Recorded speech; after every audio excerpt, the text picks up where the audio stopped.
Bem-vindo ao Encontro com a Palavra, um programa feito para ajudá-lo a compreender a Bíblia e a aplicar suas verdades na sua vida. Fico feliz e honrado por você ter escolhido estar com a gente hoje. Se você puder, convide outras pessoas para se juntarem a nós nesses estudos. No Salmo 119, versículo 160, temos um relato sobre as Escrituras que diz o seguinte: As tuas palavras são em tudo verdade, desde o princípio. Isso quer dizer que quando viermos até as Escrituras procurando pela verdade, devemos procurar pela verdade plena. Não qualquer verdade, a grande verdade, o âmago, a essência de toda a verdade. O que Deus quer dizer com isso? Qual é a completa e conclusiva mensagem de Deus aqui? No mesmo espírito, abra sua Bíblia e leia vários livros, especialmente o Novo Testamento, procurando pelo que podemos chamar de o argumento do livro. Livros como Romanos e Hebreus têm um argumento interessante. Eles têm uma tese que está por toda parte do livro, da primeira à última palavra. Antigamente, até o século XVI, não existia essa divisão de capítulos e versículos na Bíblia. Um cardeal católico romano chamado Caro foi quem dividiu a Bíblia em capítulos no século XVI. Isso significa, como você já deve ter notado, que o apóstolo Paulo nunca ouviu falar em 1 Coríntios capítulo 10, verso 13, porque quando ele escreveu a carta de Corinto, ele não sabia que ela seria dividida em capítulos e versículos séculos mais tarde. Às vezes os capítulos e versículos são muito úteis e convenientes, mas às vezes eles podem quebrar a sua linha de raciocínio e fazer com que você perca a verdade que o autor do livro está tentando mostrar. Por isso, tente encontrar o argumento do livro. Sempre considere o contexto das passagens da Escritura. Uma das melhores maneiras de mentir é disfarçar a verdade, ou relatar a verdade fora do contexto, ou ainda, contar apenas uma parte da verdade. Mudando o contexto das Escrituras, você pode usá-las para provar qualquer coisa que quiser, qualquer ponto de vista. Por isso, sempre considere o contexto de uma passagem das Escrituras. Todas essas informações que eu estou compartilhando com você sobre a Bíblia podem abrir o seu entendimento. E eu também estou orando para que você possa entrar na Palavra de Deus e deixar a Palavra de Deus entrar em você. Sabe, eu gostaria agora de começar o estudo do primeiro livro da Bíblia, o livro de Gênesis. O livro de Gênesis fala sobre o começo. A palavra Gênesis, o nome desse livro é como a palavra genética, tem a ver com o início. Porque Deus começa a Bíblia, será, falando do início, da origem das coisas? No livro de Gênesis, Deus nos fala de muitas coisas como elas eram, porque Ele quer que nós compreendamos as coisas como elas são. Eu acredito que Jesus nos dá a chave do livro de Gênesis. Em Mateus capítulo 19, as pessoas vieram até Jesus e perguntaram sobre o casamento. Quando eles fizeram essas perguntas, Jesus disse: Olha, se vocês quiserem entender o casamento como ele é, volte e estude o casamento como ele era. Vá até Moisés ou Gênesis e faça a pergunta: qual era a intenção de Deus quando criou o homem e a mulher? Estude o casamento como ele era no princípio, disse Jesus, e vocês vão entender o casamento como ele é. Para mim, essa é a chave do livro de Gênesis. Sabe, eu acredito que devemos abordar o livro de Gênesis a partir dessa perspectiva. Assunto após assunto é discutido no livro de Gênesis, mostrando como era no princípio. À medida que você encontrar esses assuntos no livro de Gênesis, leia e se faça essas perguntas. Deus, o que é que tu estás descrevendo aqui como era no princípio? Para que eu possa apreciar e entender como isso realmente é. Eu gostaria de sugerir que você faça uma leitura geral do livro de Gênesis a partir dessa perspectiva. Primeiramente, no livro de Gênesis, Deus nos fala pouco sobre a criação e como ela aconteceu. Como já mencionamos, existem 1189 capítulos na Bíblia e somente 1,5 capítulo tratam da criação. Mas se você conversar com algum intelectual sobre a Bíblia, você acaba achando que a questão da criação é o único assunto do qual a Bíblia trata. Ela trata da criação muito rapidamente, pouco, apenas 1,5 capítulo. Mas por que, afinal, a Bíblia fala sobre a criação? Por que Deus nos conta um pouquinho sobre a criação?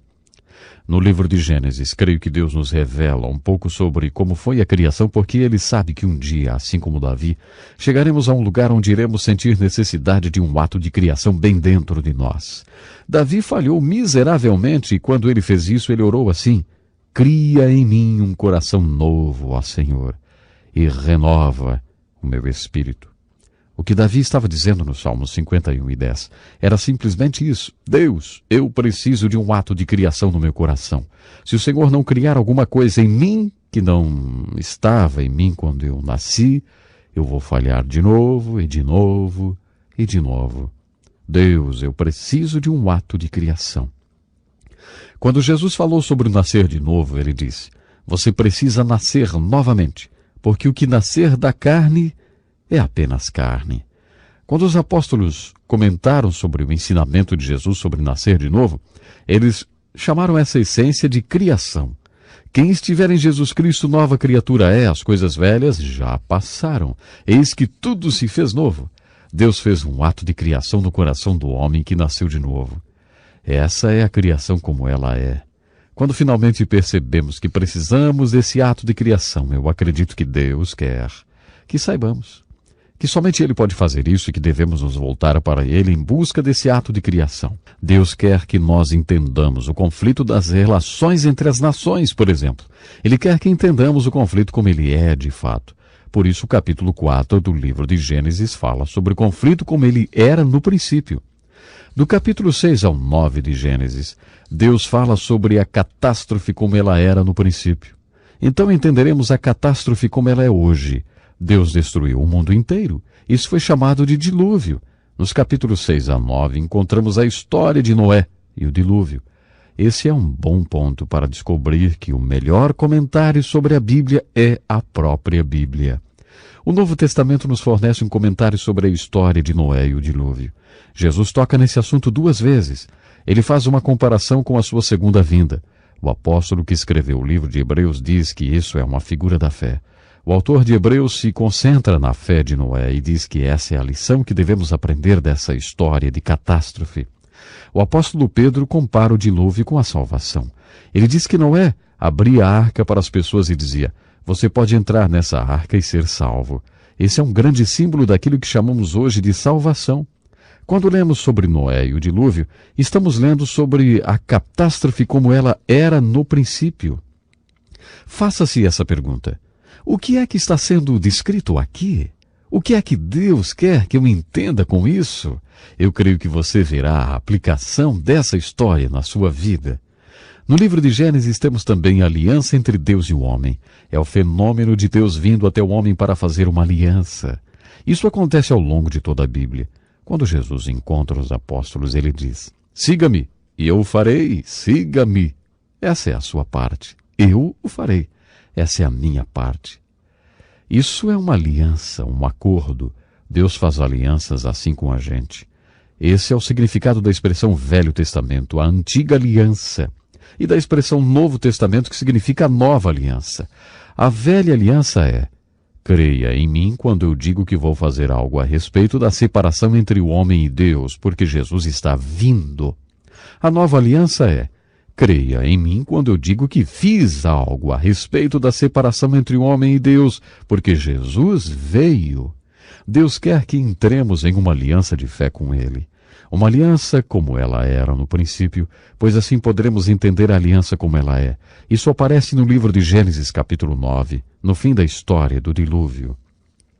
No 11º capítulo de Gênesis temos uma história muito interessante. Vemos os homens se reunindo. Deus olha para baixo e diz: olha aqueles perversos se juntando, unindo suas tecnologias e seus cérebros, achando que se estiverem unidos não há nada que não possam realizar. Então Deus disse: acho que vou acabar com isso. Então ele desce e destrói tudo. Na história da Torre de Babel, o que Deus está tentando nos mostrar?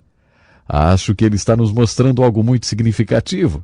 Parece que por séculos Deus esteve impedindo o homem de se unir e expandir sua tecnologia. Deus deliberadamente confundiu todos eles. Ele dividiu as línguas para que não fosse possível a comunicação. Não é interessante que agora, no século XXI, parece que Deus tirou o pé do freio e permitiu que o homem se unisse novamente? Sabe, comunicação, transportes e tecnologia, isso tem unido o mundo inteiro. Não há quase nada que o homem não esteja fazendo com a tecnologia. Hoje ele tem o poder para destruir a si mesmo, resultado da união dos cérebros.